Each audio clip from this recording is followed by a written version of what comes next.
بسم اللہ الرحمن الرحیم۔ آج بتاریخ 22 اپریل بروز پیر محترم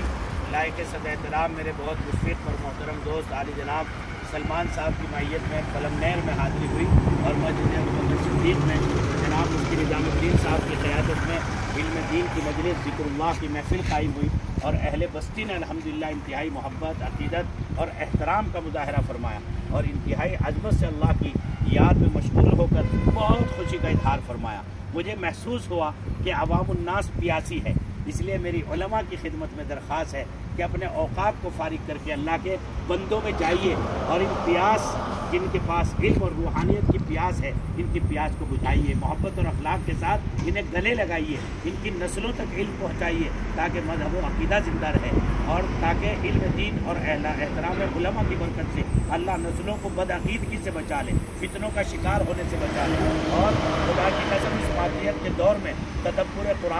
قرآن فہمی، قرآن کو اللہ کے بندوں تک پہنچانا، مکتب کی تعلیم کو مضبوط کرنا، علماء کی صحبت اور اللہ کی طاعت اور سنت نبی کا اتباع اور اسی طرح سے اس کی نعمتوں کا شکر گزاری، یہی وہ مبارک اعمال ہیں کہ جن کی برکت سے ہم سے محفوظ رہ سکتے ہیں۔ میں اہل پلمنیر کو سلام عرض کرتا ہوں اور جس محبت و عقیدت سے مسجد ابوبکر صدیق میں اس بستی میں احترام سے اللہ کے ذکر پر لوگ جمع ہوئے، خدا کرے ایسی محافل ملک کے ہی نہیں بلکہ اس عالم کے ہر حصے میں قائم ہو، اس لیے کہ اس کائنات کا بقا خدا کی یاد ہی کی برکت سے قائم ہو۔ فجزاکم اللہ خیرا۔ السلام علیکم ورحمۃ اللہ وبرکاتہ۔